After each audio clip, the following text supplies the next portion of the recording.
नमस्कार। इस चैनल के द्वारा यूपीटीटी और रेलवे की परीक्षाओं को ध्यान में रखते हुए मैथ के इंपॉर्टेंट क्वेश्चंस की प्रैक्टिस कराई जा रही है। अभी हम लाभ और हानि के महत्वपूर्ण सवालों को लगा रहे हैं। आज की इस वीडियो में हम 5 महत्वपूर्ण सवालों को देखेंगे कॉन्सेप्ट के साथ, ट्रिक के साथ।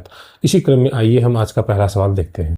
पहले सवाल में कहा गया कि 27 किताबों का क्रय मूल्य 30 किताबों के विक्रय मूल्य के बराबर है, तो हानि प्रतिशत आपको बतानी है। इस प्रकार के सवालों को लगाने के लिए आपको क्रय मूल्य और विक्रय मूल्य का अनुपात निकालना पड़ता है। जैसे इन्होंने कहा है कि 27 किताबों का जो क्रय मूल्य है, तो 27 किताबों का क्रय मूल्य यानी कॉस्ट प्राइस ये बराबर है 30 किताबों के विक्रय मूल्य के यानी सेलिंग प्राइस से। तो यहाँ से आप कॉस्ट प्राइस और सेलिंग प्राइस का रेशियो निकाल लीजिए, अनुपात निकाल लीजिए। तो कॉस्ट प्राइस सेलिंग प्राइस इधर आएगा तो अपॉन सेलिंग प्राइस बराबर ये 30 है और ये इधर आएगा तो बटा हो जाएगा 27। इसको हम काट सकते हैं, 3 दहा में 30 और 3 नवा 27।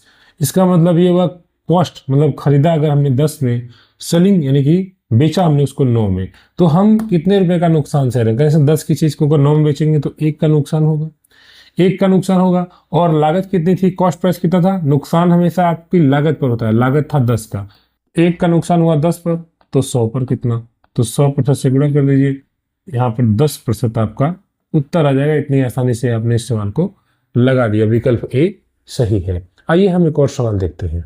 अगले सवाल में कहा गया कि एक वस्तु को 18% हानि पर बेचा गया, यदि उसे 760 रुपए अधिक में बेचा जाता तो 12% का लाभ होता। वस्तु का क्रय मूल्य आपको बताना। देखिएगा, जब आप किसी वस्तु को खरीदते हैं तो उसका पूरा मूल्य चुकाते हैं, है ना, 100% उसका मूल्य चुकाते हैं। अब आप उसको बेचने जा रहे हैं तो आपको 18% की हानि हो जा रही है, यानी कि जो आपकी लागत थी उससे 18% आप कम प्राप्त कर पा रहे हैं। तो 100 से 18% कम प्राप्त कर रहे हैं, तो आप कह सकते हैं हम 82% प्राप्त कर पा रहे हैं।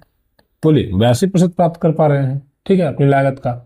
कह रहे हैं अगर इसे 760 रुपए अधिक में बेचा है, तो मान लीजिए 82% कर, अगर इसको 760 रुपए ज्यादा में बेचे होते, अगर हम 760 रुपए ज्यादा में बेचे तो हमको 12% का लाभ होता, तो हमको अपनी लागत पर 12% का मुनाफा हो जाता, यानी हम 100 से 112% प्राप्त करते, है ना। 100% लागत था, 12% फायदा, तो 112% प्राप्त करते। कब, जब हम 760 रुपए में ज्यादा बेचते। हमने 82% में बेचा है, तो 82% से 112% कितने का अंतर है, तो सर 18 और 12 30 का अंतर है, 30% का अंतर है प्रतिशत में। तो आपसे लागत पूछा है कि 100% का मान पूछा, आपको 30% का मान पता है 760। तो सर अगर 30% बराबर 760 है तो 1% निकाल लीजिए, यानी 0 से 0 कटेगा, 3 से कटेगा, 3 दूना 6, ये कट नहीं रहा, तो चलिए 76/3 ही कर देते हैं, ठीक है। तो 100% आपसे पूछा है, तो 76/3 गुणे 100, तो ये जगह 76। अब इसको काट दीजिए, तो एक बार नहीं कट रहा, दशमलव में आ रहा है, तो संभावित उत्तर विकल्प सी देख लीजिए फिलहाल आप। 3 दूना 6 हो जाएगा, फिर 3 पचे 15 हो जाएगा, 0.3 देखिए। अब इसका गुणा हो जाएगा 2533.33 यही आएगा, जो कि विकल्प संख्या सी में दिया गया है। इस प्रकार से आपने सवाल को लगा दिया। आइए हम एक और सवाल देखते हैं।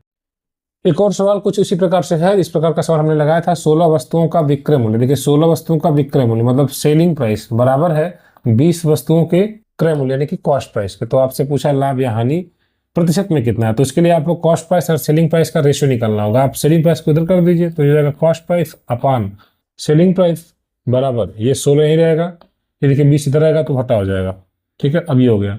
इसका मतलब आपने कोई चीज खरीदी 16 में और आप बेच रहे हैं उसको 20 में, तो आप बताइए कितने का फायदा हो रहा है। 16 खरीद कर 20 में बेचेंगे तो 4 का फायदा होगा, और लागत कितनी थी 16 रुपए, घर से 16 रुपए लगे, तो 4 का फायदा 16 पर, तो 100 पर कितना प्रतिशत बदलना है। तो अब इसको प्रतिशत से बदलने के लिए 4 से 16 काटिए 4 बार में, फिर 400 काटिए 4 दूना 8, 4 पचे 20। इस प्रकार 25% का लाभ हो रहा है, जो कि विकल्प संख्या बी में दिया गया है। इतनी आसानी से आपने सवाल को लगा लिया। आइए हम एक और सवाल देखते हैं। अगले सवाल में कहा गया है कि एक वस्तु का अंकित मूल्य 500 है, दुकानदार 5% की छूट देता है, फिर भी 25% का लाभ होता है। वस्तु का क्रय मूल्य आपको बताना है। 3 चीजें होती हैं फ्रेंड्स, एक कॉस्ट प्राइस, एक सेलिंग प्राइस और एक मार्क प्राइस। इस सवाल को आप कई तरीके से लगा सकते हैं, ठीक है। हम रेशियो के मेथड से भी लगा सकते हैं, हम डायरेक्ट भी लगा सकते हैं परसेंटेज अप्लाई करके। जैसे मान लीजिए कि उस वस्तु को उसने x मूल्य पर खरीदा, ठीक है, और अगर x मूल्य पर खरीदा तो बेचने गया तो 25% का लाभ हुआ। तो 25% का लाभ मतलब 1/4 का लाभ, 4 पर 1 का लाभ, यानी वस्तु 5 हो गई 4 से। तो इस मूल्य पर हमने उस वस्तु को बेचा है, ठीक है, x के 5/4 पर। और दूसरी ओर यह है कि अंकित मूल्य 500 है और 500 पर 5% छूट देकर बेचा जा रहा है, तो ये भी तो बेचा जाने वाला, यानी ये भी विक्रय मूल्य है, तो दोनों विक्रय मूल्य बराबर होंगे क्योंकि वस्तु एक ही है। तो 5 तो अगर 5% की छूट देंगे तो 5% का मतलब वो 1/20, यानी कि 20% की छूट यानी 19/20 हो जाएगा। इस प्रकार से हो जाएगा। अब आप इसको इजीली सॉल्व कर सकते हैं, एक्स की वैल्यू निकाल सकते हैं। 4 से 20 को काट देंगे 5, फिर 5 से 5 को काट देंगे 100 हो जाएगा, फिर इसको वापस काट देंगे 5 से, 5 दूना 10, फिर 0 हो जाएगा। एक्स बराबर हो जाएगा 19 × 20, तो 19 दूना 38 और फिर 0। इस प्रकार से 380 हो जाएगा, जो कि विकल्प संख्या बी में दिया गया है। देखिए आप इसको रेशियो से भी लगा सकते हैं। रेशियो से हम कैसे लगाते हैं, ये देखिए। दुकानदार 5% की छूट देता है। छूट हमेशा मार्केट प्राइस पर दी जाती है। तो 5% का मतलब अभी हमने देखा था 1/20 होता है। 5% का मतलब 5/100 यानी 1/20, यानी 20 की चीज अगर है तो एक कम में जाएगी, यानी 19 में जाएगी। 20 की चीज एक कम में जाएगी। दूसरी ओर 25% का लाभ भी है, तो 25% का मतलब 1/4 भी आपने पढ़ा। तो अगर लागत 4 रही होगी तो 1 रुपये का लाभ हुआ होगा, 5 हुआ होगा वस्तु।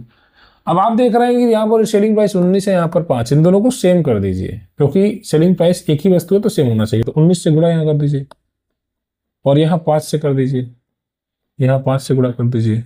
अब आप जब गुणा करेंगे तो देखिएगा, ये हो गया 19 × 5 = 95, ये हो गया 20 × 25 = 100 और ये हो गया 19 × 4 = 76। इस प्रकार से आपने तीनों डाटा निकाल लिया, कॉस्ट प्राइस निकाल लिया, सेलिंग प्राइस और मार्केट प्राइस। तो आपको दिया है यहाँ पर 500 रुपये अंकित मूल्य, तो आपके तो 100 यूनिट है, तो आप एक्चुअली आपका 100 यूनिट 500 रुपये को बता रहा है, तो एक यूनिट बताएगा 5 रुपये को।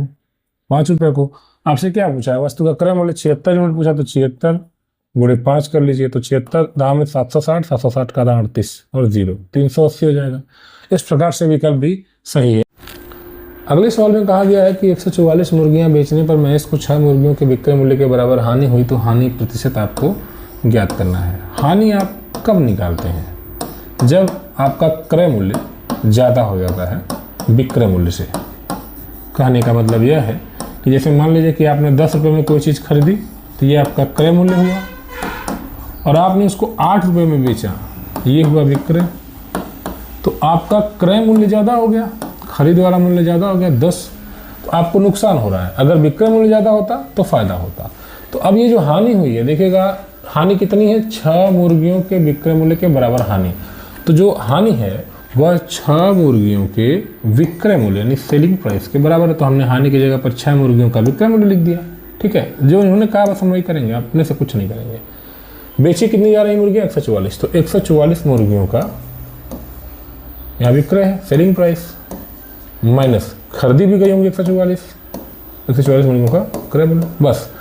यानी 144 मुर्गियों के क्रय मूल्य में से 144 मुर्गियों का विक्रय मूल्य घटा दिया गया, तो 6 मुर्गियों के विक्रय मूल्य के बराबर हानि हो गई। देखिए 6 मुर्गियों का विक्रय मूल्य, इसको हल कर लीजिए। अब ये 144 माइनस वाला इधर आएगा तो हो जाएगा प्लस 144। तो 6 मुर्गियों का सेलिंग प्राइस प्लस 144 मुर्गियों का सेलिंग प्राइस बराबर 144 मुर्गियों का कॉस्ट प्राइस। यहाँ से इन दोनों को जोड़ेंगे तो 150 हो जाएगा। ये देखिए बहुत आसान सा तरीका है। ठीक है, इसमें आपको कोई ट्रिक नहीं रटना है। 150 मुर्गियों का सेलिंग प्राइस बराबर 144 मुर्गियों का कॉस्ट प्राइस।